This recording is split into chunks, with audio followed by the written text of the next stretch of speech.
Fatalofa fo ina mai monga lo tatunu, mai lava leo fu le loa se pa I fo leo tu le toa lo tatunu, tupu matamani, fale tua, mawhailaunga, ia me se fo ia le malosi le nuu, na yo te walo mai a tatu whanau, o falofa fatalofa, I mai monga lo tatunu, fatalofa fo leo whengaruanga tutofi le tua, ia lo maia, se whapoponga fo leo mena tutupu I Samoa nei. Na whaamuta I leo uli tau manga le whaamistonga whaitu malo, ai pola ina tangata umwa sa I tutona le potu whaamisino, e a ngai mai whafo, ai whaamuli atu na olo ia le tu te olo ia le tu leo leo, restala le whaamistonga, Marie Tusi, male tamai tai whaamisino. O le mai ai ona toi whaowina mai le aso na nawhio fasile tamai tai lo io, Catherine, leo lo tu lai mo Samuelu masivai kepi, e whaasanga I le mori maua le tamai tai o Marie, ona tulai fo ileo Richard Martin, o le li ilo io lo tulai mo lise, ma fesilingia Marie ilana mo le mau, sa fola sia luma le whaamisnonga.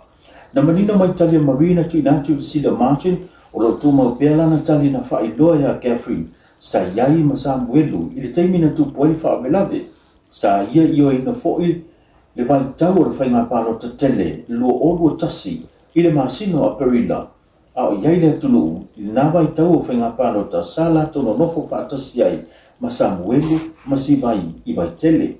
E whape fo ile io ina, sa whainga wenga Samuelu I se whale isinia, sa ia io ina fo ile pasika sama sama Samuelu, sa iai le ataimi, a tomolona io ina le taama le pick-up, lanu siliva, whawhito toa, sa mi milo tu I la ua luma ma Samuelu, leana la vea ili tangata na savali mai matala noa, I lana telefoni. Na fasilingi fo Martin pe na tu ia tonu lan tala tu sia le na fa mawina I leo leo. Sa tau whaife pule a I wha malosi o ia. Ai na tali Marie e saole lei sa tu ina tonu lan tala tu sia. Ai na to fasili Martin e le I wha malosi o e fe pule ai na tali Marie sa ole lei.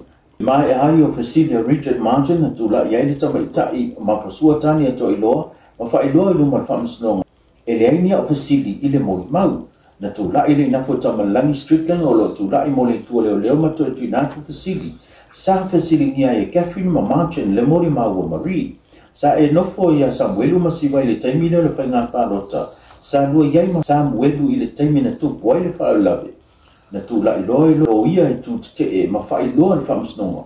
O le o toi whaonga ina le tua leo leo fasili le tu te e toi fasili nia I le mori mau. Na whau tua ina le tamaitai whamasino le tua leo leo I lea tūlanga. O le whau ina pēo pesile le tua leo leo na tula e fo I le tu te emwha ilo anti lunga le whamasnonga. O le wa kolosi le tua leo leo le mole mau cross-examination. Na tātusanga ina loe le tua leo leo se mano longa. Ai se toi fo I whamaumaunga tala tu sia o silim tali na whonga ina I lunga le whamasnonga. I le toi fo I mai ai le whamasnonga I le mai ai le mano longa. Na tula ia I lor tamai ta I lo ia o lo tula I mo le tua leo leo ma wha I loa le whaamisnonga ua le aini au fasili. Na tu ina antoa I loa ma le saunanga le fionga talasa sa anga antoa ua mahe al mo mau Marie ma o le a whaamuta I tau manga le whaamisnonga e tusa lea ma le tula e tasi lea uli nei. Ai o le ato I whaowina I le aso antai au ma polo I naitanga ta uma sa jitona le potu whaamisino e anga I mai whafo ai whaamuli atu na o lo ia I tua I lua tamai ta I o Marie. Ma a mata I le aso ananafi o na whaia se pola inga I AVS ai Marie mai le waainga leo leo ina ua I yoi Marie sa whaafefe threaten ma presa o ia leo leo e tali le tūlanga lo mana o nia e leo leo. Mai le vayang wha au pufaya le tū mua mapule e langolango ina le taita I le vayang wha au pufaya lea party le tū mua mapule party le whiwhiwhia ina lea. O le vāng whao pufaya pui pui ala ia tau tangata le HRPP e te tau ona avea mawhai ngā malo tausi.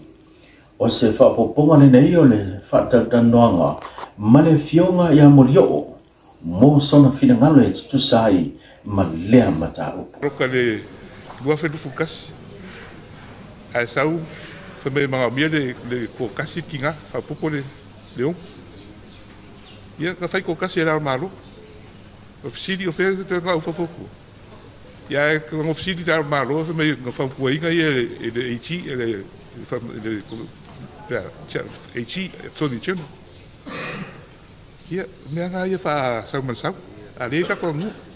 Kaunga i le whaukua le uwhafokua le ao mālo. I mo sa ko so mak e ke fa de fa fi de mu ka ko ku me de kai mi de kai. I de nga man lai nga fo yo fa na ke mi de na. De wo mangi de le ko ti sa ma lo wo le pasie de kal ku pe de kal ma lo de kan wing. Ya le pasie kal ku pe ko fa ke tik. Fa fe ko fa ke tik ka de pasie de ko pa wa ku de ma lo de ku de fa fu mai. Sa kam ke tik ka de ku la ma na ma po. Mas ku mai ya i de fo fe karai ma malau i de mga ku sa kam ke tik ka ku de. Tu samsi. O lo moli mawina I foi. Le momoli atu pea lea o i tu malo ese. I le vang fa ufaia le fa atu le atu sa mo watasi e peo na moli mawina. Le aso na nafi le aso tofi lea. Le masi atu leo le tu malo vai mangotolu. E momoli atu le fionga ya nonu la ulu Willem mawia. O se tamali I o le fio anga o mangyangi. Le o filifilia I le tu malo po o le fio anga o mangyangi. E avea masui tau vao o le whainga pāno tolo manei. E peo na sila fio le fionga ia lautimu ia a fua walese wa ai, mai le fio anga maangiangi, le sa ia uumia ina le tofi o le tu malo vai maunga tolu. Peita iane e le otoe avea masui le vang whao whai le whaatoi tue le tu sa mo tasi, le ua se e atu, I le vang whao whai le Samoa United Party, po le Samoa Maupopo, I lalo le te inga, le te ta le malo tau si le fionga fiambe na o mi mata apa. O le fionga nonu la ulu Willem mawia, o se tasi e tala vaulo na soifua, ai o lo o ngalueo, o se tangata I le mata tau stusi, polo ngafa ia manetulanga o tau tupe, I nisi o matanga duenga, pape foi, nisi foi o company, o lo o ngalue ai fa tau stusi, polo tulanga tupe. Mai le ofiso whainga pānota, ua whaalawi loe le komisina whainga pānota le whianga tue flolo to le Fort John Stanley, le kālena mo le pānota lo ala tuai le atunu. Ua whatulanga mai le kālena le ofiso whainga pānota le asusuma le ono iuni, o le vai aso faulea e amata ona whaurui nā tuai sui tau vai le pānota. Ai o le aso rua suma le whito iuni, e muta ai le avanoa, e whesilingia ai le anga va o le isi sui tau vai. E peo na masangia I taimi o whainga pānota. E tu sai maa ia ingo le tula fono. O le aso whao I ulai e tāpunia I le lola pānota. O le aso fitu I le aso se fuluma le lua I ulai o taimi ia. E whaaurua tuai I la taupo o sui whaatu mo le whainga pānota. O le aso limo I ulai le aso leo au kuso wa atofa. E tapuni ma whaatapulaa. E tu ina tuai tānu sanga mo ila tau e fianga waa mo le pre-polling. Ai o le aso suma le whao au kuso e tāpu ni ai foi le toe whaauia I tua o swafa po ila tau e avea masui tau vao I tu mano te itasi mo le whainga pānota. Au lumana iai le aso rua suma liwa au kuso leo le awha atino I le pānota tele. Le aso mua e o I le aso lima o Septemba wa atofa o le a whapena ona whaatino ina ai le whaitaunga o mua o le whainga pānota. O le aso lima lava lea. O le masino o Septemba leo le a whaasala lau ina ai whalau I tele e le komisina o whainga pānota le whai unga le pānota. Lumana ia I le aso valu o Septemba o le a whaasila sila aloa ia I do le whai unga le whainga pānota lea e whafonga ina e le au le malo Samoa. Tau lunga tātou programa e peo na tātou mafuta ai le nei fōi tai au, tuli tā mai le fiawhena nei le fionga le lua amsene, ma se wha upoponga o tātou watamua soifua.